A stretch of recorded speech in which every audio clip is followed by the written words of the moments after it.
Graça e a paz do Senhor Jesus, meus irmãos, que Deus abençoe todos vocês. Nós estamos de volta com o nosso episódio, Disse Jesus, e hoje nós vamos terminar a série que estamos fazendo, de 3, essa é a terceira, né? Jesus chama os apóstolos, envia os apóstolos e dá instrução para os apóstolos, né? E hoje eu quero falar sobre poder e recursos, tá? O poder que Jesus entrega aos apóstolos e falar também sobre os recursos, tá? Nós vamos ler Mateus capítulo 10, versículo 1 a 15, é o texto que estamos falando. Diz assim: chamando para junto de si os seus discípulos, preste atenção nisso, tá? Jesus deu-lhes poder para expulsarem espíritos maus e curarem toda espécie de doenças e males. São estes os nomes dos 12 apóstolos. Primeiro Simão, chamado Pedro, e seu irmão André, Tiago e seu irmão João, filhos de Zebedeu, Filipe, Bartolomeu, Tomé e Mateus, o cobrador de impostos, Tiago, filho de Alfeu, e Tadeu, Simão, do partido dos nacionalistas, e Judas Iscariotes, aquele que atraiçoou Jesus. Jesus enviou estes 12, dando-lhes as seguintes instruções: não se desviem para o caminho dos pagãos, nem entrem em qualquer cidade dos samaritanos, vão antes ter com as ovelhas perdidas do povo de Israel. Pelo caminho anunciem: o reino dos céus está a chegar. Curem os que estão doentes, purifiquem os leprosos, ressuscitem os mortos e expulsem os espíritos maus. Receberam de graça, deem de graça. Não procurem ouro, prata ou cobre para levar nos bolsos. Não levem saco de viagem, nem muda de roupa, nem calçado, nem cajado. O trabalhador tem direito ao seu sustento. Quando chegarem a qualquer cidade ou aldeia, procurem uma pessoa de confiança e fiquem em sua casa até se irem embora. Ao entrarem numa casa, cumprimentem os presentes com saudações de paz. Se os daquela casa forem dignos dela, que a vossa paz fique com eles. Se não forem dignos, que volte para vocês. Se em alguma casa ou cidade não vos receberem, nem derem ouvido às vossas palavras, quando saírem daquela casa ou daquela cidade, sacudam o pó dos vossos pés. Garanto-vos que no dia do juízo, a gente de Sodoma e Gomorra será tratada com menos dureza do que o povo dessa terra. Amém. Meus queridos irmãos, quanto ensinamento, quanta instrução que Jesus vai nos dar aqui. E a primeira coisa que eu quero destacar aqui, o mais importante de tudo, logo no primeiro versículo, né, foi o que eu chamei a atenção anteriormente, é que antes dos apóstolos serem enviados, eles foram trazidos para perto de Cristo. Eles foram chamados antes de serem enviados. Jesus os traz para junto de si, os trouxe para perto de si.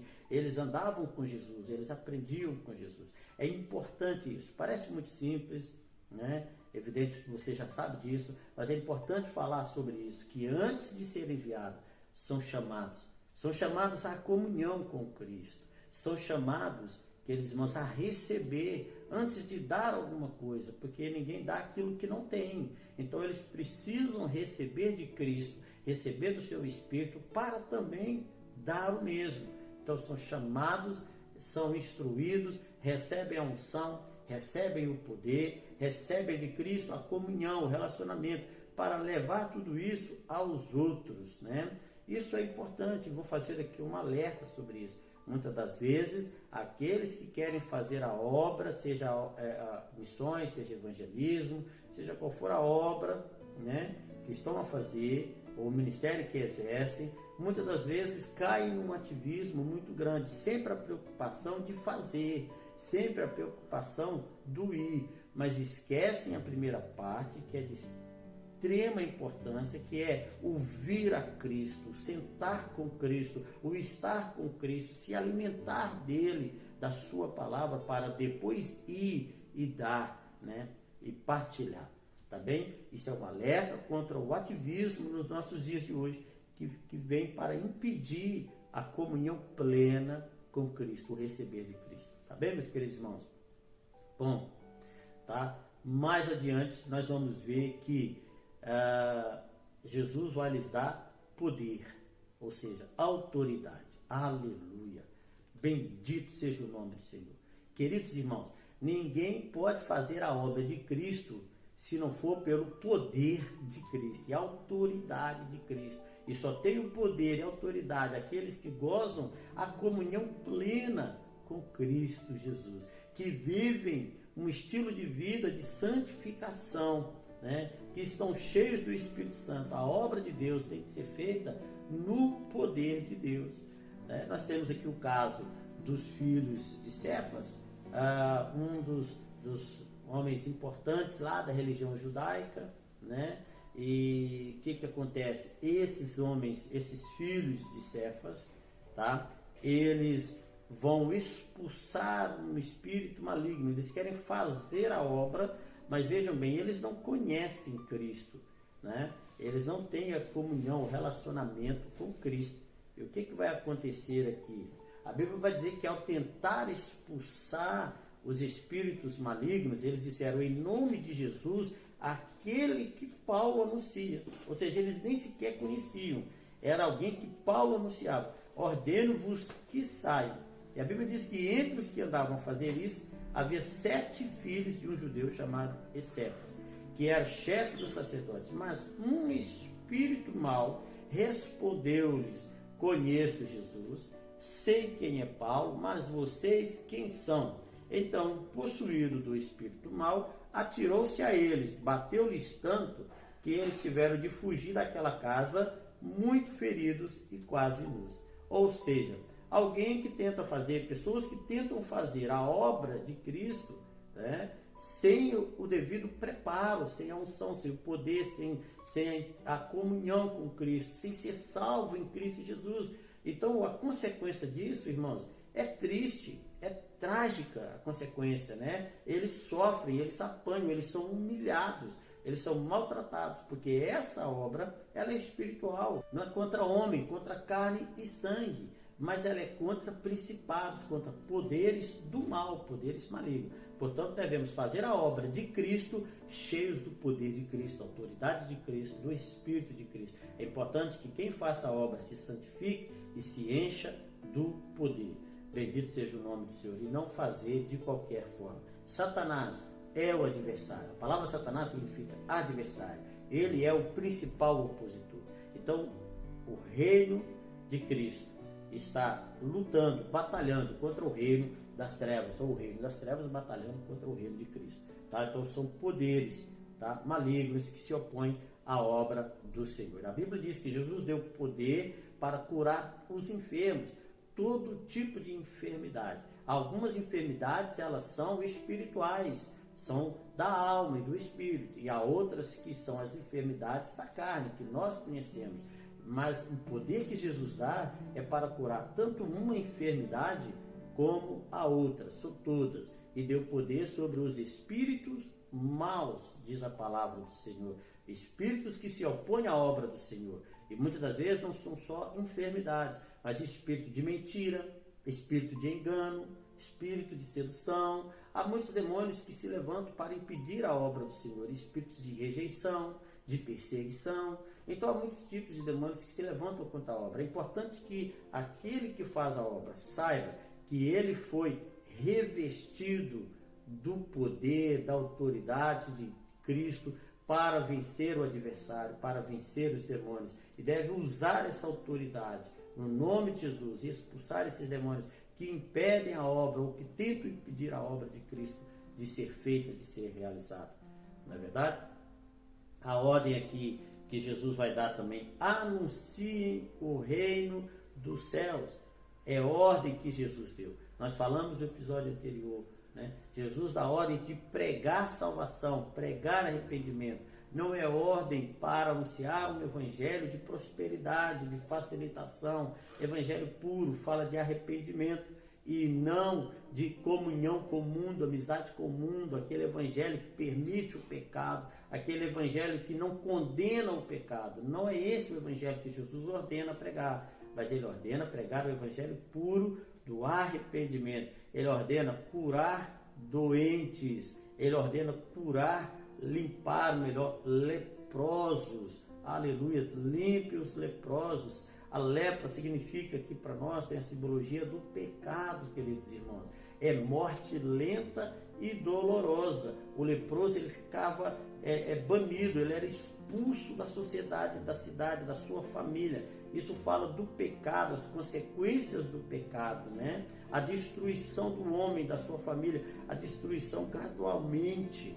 Então, limpem os leprosos. É a ordem de Jesus. Cure enfermos, limpem leprosos. Anuncie o evangelho do arrependimento. É nisso que nós devemos nos focar. Aqueles que fazem a obra do Senhor devem se preocupar com isso. E o Espírito Santo está sobre eles, tá? Dando autoridade e poder para cumprir a obra do Senhor Jesus. Bendito seja o nome do Senhor. E há algo aqui que o Senhor Jesus vai falar, né? Que é uma ordenança que parece muito difícil.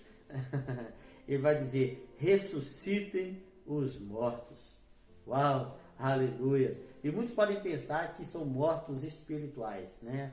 Como o filho pródigo, o pai do filho pródigo vai dizer, quando aquele filho volta, né? Esse filho estava morto e reviveu. Ou seja, ele não estava morto fisicamente, mas a morte ali significa distância do pai, longe do pai. A morte espiritual, né?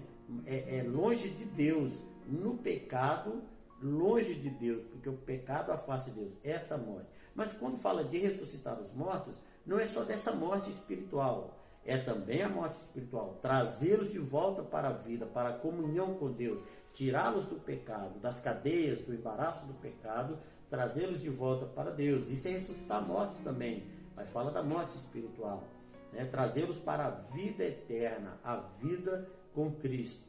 Mas também Jesus dá poder para ressuscitar os mortos de forma física, né? Isso aí vai entrar nos dons da operação de maravilhas, na verdade, aquele que Deus dá essa capacitação e essa unção. Isso não é algo comum, não é algo que vemos nos dias de hoje, porque o objetivo central, o objetivo principal de Deus é a salvação, é a vida eterna e não a vida neste mundo. Então ele não veio somente para restituir vida aqui, mas principalmente, né, para a vida eterna, para o plano eterno de Deus. Então ele dá poder também para ressuscitar os mortos, no caso fisicamente, e muitas das vezes nós ouvimos testemunhos sobre isso, muitos testemunhos de pessoas que foram dadas como mortas, já estavam mortas, desenganadas por médicos, ou talvez que os médicos até já desligaram os aparelhos, né, deram como mortos, depois eles voltaram a viver também. É Deus restituindo vida, trazendo vida aqui nessa terra, tá? Bendito seja o nome do Senhor, que encheu a igreja, os seus servos, deste poder para ordenar que uma doença que é para a morte, uma doença mortal, que ela vai embora e aquela pessoa volte a viver. Bendito seja o nome do Senhor. Outra instrução de Jesus é: recebam de graça e deem de graça. Aleluia. Bendito seja o nome do Senhor. Jesus dá poder aos apóstolos. Jesus dá poder aos seus obreiros, aos seus ceifeiros, missionários, pastores, obreiros do Senhor. Ele dá poder para fazer o bem aos outros. E não é poder para benefício próprio, que muitos querem fazer da fé um instrumento de lucro, ou dos dons e ministérios, fazer de tudo isso um instrumento de lucro. Mas o poder de Deus sobre os apóstolos, sobre os espíritos, sobre os discípulos, era para benefício de outro e não para benefício próprio. Vocês receberam de graça, porque vocês não pagaram por isso, vocês não mereciam, mas Jesus lhes deu o poder, lhes deu a unção, lhes deu a cura, lhes deu a graça. Agora deem também de graça. Aleluia. Bendito seja o nome do Senhor Jesus. Não é permissão para enriquecimento próprio, tá? Mas é uma ordem para fazer o bem. Bendito seja o nome do Senhor Jesus. Né? Muitas pessoas doentes, muitos enfermos, famílias desesperadas, fazem tudo para ver a cura dos seus entes queridos. E Jesus sabia disso, ele já previa isso, que muitos até ofereceriam dinheiro em troca de uma cura ou de salvação. Então Jesus, já sabendo disso, ele já antecipou, dizendo: vocês receberam de graça, façam de graça. Não é verdade? Agora, as demais instruções que Jesus vai dar aqui, significa que ele se preocupa com a provisão, com o sustento para os seus apóstolos, para aqueles que ele envia. Ele não envia simplesmente para passar necessidade ou para passar fome. Ele os envia, mas ele vai cuidar deles. Por isso é que ele vai dar aqui algumas instruções. Ele vai dizer: não levem ouro, prata ou bolsa. Olha que coisa interessante aqui. A ordem de Jesus é para não levar mantimentos, não levar sustento de emergência, como alguns pensam, né? Porque aquele que vai, ele deve ter fé. Ele não pode dizer assim: e agora, né? O que vai acontecer comigo se acabar os recursos? Ele não pode ir com medo, ele tem que ir com fé. A primeira coisa, ele precisa crer que o Pai é que sustenta. O dono da obra sustenta os seus obreiros, tá? Ele vai falar isso, não é isso? Não andem ansiosos com o que vão comer ou vestir. O Pai que cuida das aves e das plantas do campo cuidará também de vocês, tá bem? Deixa eu dar aqui um alerta. Não significa que o obreiro deve fazer a obra sem planejamento, tá bem? Significa que a falta de recursos não pode ser impedimento para se fazer a obra do Senhor. O Senhor mesmo providenciará os recursos para a obra que Ele enviou a fazer. Então, nós falamos nos episódios passados: Deus é o dono da obra, é o dono dos apóstolos, é Ele que os envia, né? Vamos dizer assim. E agora eu quero dizer para você que Ele é o dono do recurso. Ele tem os recursos para fazer a obra. E a falta de recursos não pode ser impedimento para a obra do Senhor. Bendito seja o nome do Senhor. Nós precisamos ser cheios de uma fé, irmãos queridos, de autoridade, de ousadia para fazer a obra do Senhor. Tá? Os apóstolos, outra coisa que eu quero lembrar aqui: os apóstolos são embaixadores de Deus. E Deus também é o Jeová Jireh, o Deus da provisão. Você que está fazendo a obra do Senhor, saiba que o seu Deus, Ele é Jeová Jireh, Deus da provisão, Deus dos recursos. E se você está fazendo a vontade do Senhor, Ele suprirá as suas necessidades. Ele enviará socorro em tempo oportuno. Bendito seja o nome do Senhor Jesus. Um outro motivo também, queridos, para eles não levarem bolsas, né, é que esta seria uma missão curta, uma missão rápida também. Eles iam às aldeias pregar e depois eles voltavam. Na verdade, eles não iam estabelecer lá uma morada por muito tempo. Era ir e voltar brevemente. Levar bolsa, levar coisas, isso atrasaria a viagem, impediria a viagem. Veja bem, eles tinham que chegar numa casa e se hospedar naquela casa. Como que alguém chega para se hospedar numa casa levando toda a mobília? Levando imensas malas, não é verdade? Às vezes o missionário quer fazer a obra, mas ele está preocupado: eu tenho que levar isso, porque eu posso precisar daquilo, e eu posso ter frio, eu posso ter aquilo, eu preciso de tantas roupas, e essas malas, aquelas malas, e mais aquilo outro. Torna-se difícil até transportar o obreiro e o missionário com a sua família. Tantas coisas para carregar, né? E tudo isso é passageiro, queridos irmãos. Não devemos focar nas coisas passageiras, nas coisas terrenas, mas focar nas almas que nós vamos resgatar para o Senhor Jesus, tá bem? O trabalhador tem direito ao seu sustento, disse Jesus. É outra instrução de Jesus. Jesus disse aos apóstolos para que eles não ficassem também constrangidos em receber ajuda para o sustento, para a realização da obra, né? Às vezes a pessoa pode ficar constrangida: ah, mas agora estou dependendo de ajuda, vou viver de ajuda. Não. Se você faz a obra do Senhor e vive da obra do Senhor, não fique constrangido. O obreiro tem direito ao sustento, tá? Deus é que falou isso, Jesus é que falou isso.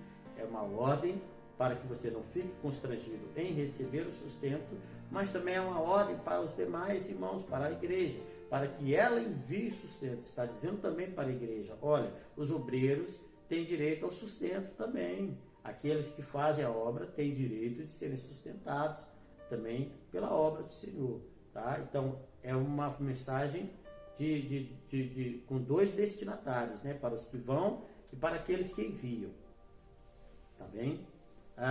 Quando chegarem na cidade, procurem uma pessoa de confiança, ou digna, em alguma versão. É outra instrução de Jesus. Por quê?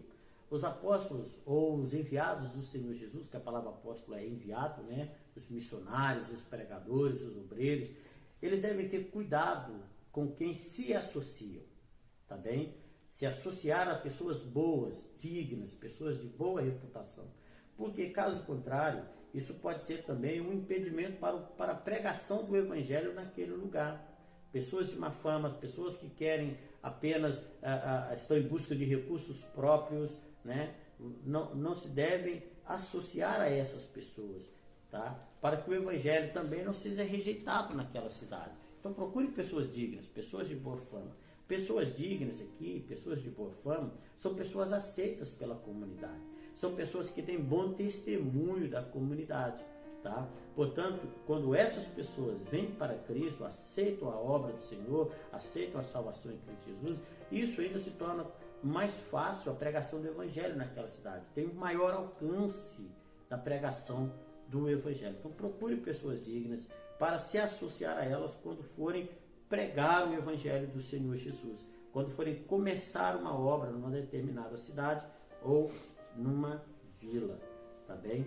Vale lembrar que naquela época a hospitalidade era mandamento e costume do povo judeu, tá? As pessoas boas e justas deveriam saber disso e praticar este hábito. Então, ou seja, ao pedir hospedagem, um estranho quando pede hospedagem, somente uma pessoa justa, uma pessoa boa, tá, que iria abrir a porta para um estranho. Na verdade, aquele que tem a preocupação em cumprir um mandamento de Deus, uma ordem divina, aquele que tem um bom coração, é que abre a porta para um estrangeiro. Então, só o simples ato de abrir a porta já era um bom sinal, um bom indicador de que ele era uma pessoa digna, de que ele era uma pessoa justa. Tá? Então, fiquem nessa casa, disse Jesus. Fiquem nessa casa até sair da aldeia ou até sair da cidade. Por que fiquem nessa casa? Né? Porque muitos obreiros, irmãos, isso para evitar, né, que muitos obreiros, muitos missionários, né, venham ficar aí à procura de melhores condições, andando de um lado para o outro. Né? Tem obreiros que hoje estão em uma determinada denominação, depois recebem, né, uma proposta melhor de outra denominação e vão à procura ali de um recurso maior aqui, de um recurso melhor aqui, de um sustento maior, de um salário maior. Então essas pessoas, na verdade, acabam por não trabalhar por amor a Cristo, por amor ao chamado, mas acabam por trabalhar por dinheiro, por recursos. E eu sei que é difícil dizer isso, mas aqueles que trabalham por recursos são os mercenários. Eles trabalham em troca de recursos, eles trabalham em troca de melhor salário. Esses são os mercenários.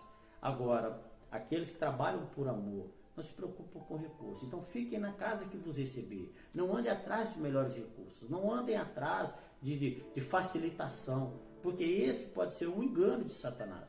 Né? Isso vai fazer com que a pessoa se desvie do foco.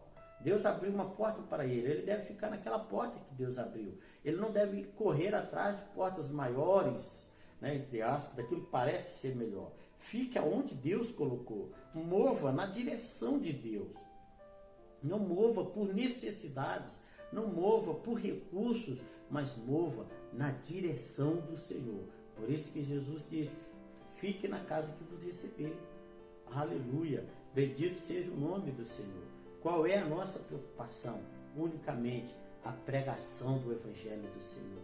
Qual é a nossa preocupação? A salvação de almas. E não os recursos. Não preocupem em levar dinheiro, não preocupem em levar ouro, não preocupem em levar bolsas, disse Jesus. Ele está aqui garantindo que Ele, o dono da obra, Ele sustenta, Ele capacita aqueles que Ele envia.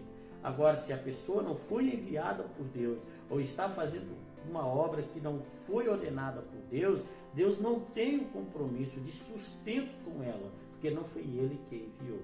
Por isso que nós vemos o apóstolo Paulo, muitas das vezes ele tinha o desejo de ir a uma determinada cidade, mas o Espírito Santo, ele se sentia impedido pelo Espírito Santo de ir. Ele fazia aquilo que o Espírito Santo lhe orientava, lhe mandava fazer, né? E ali Deus dava a ele o sustento e a provisão. Embora muitas das vezes houvessem dificuldades, havia sempre recursos, os recursos chegavam, as bênçãos chegavam. É no meio das tribulações que Deus nos abençoa, é no meio das tribulações que os recursos vão chegando, que Deus vai abrindo porta. Nós devemos confiar no Senhor, tá? É isso que a Bíblia nos ensina. Portanto, meus queridos irmãos, eu vou concluir aqui, não é uma exegese, né? Mas é só um comentário, tá? Sobre o chamado dos apóstolos e a instrução de Jesus para os apóstolos. Lembrando que apóstolo significa enviado. E eu, você, todos nós fomos enviados por Jesus a fazermos discípulos de todas as nações.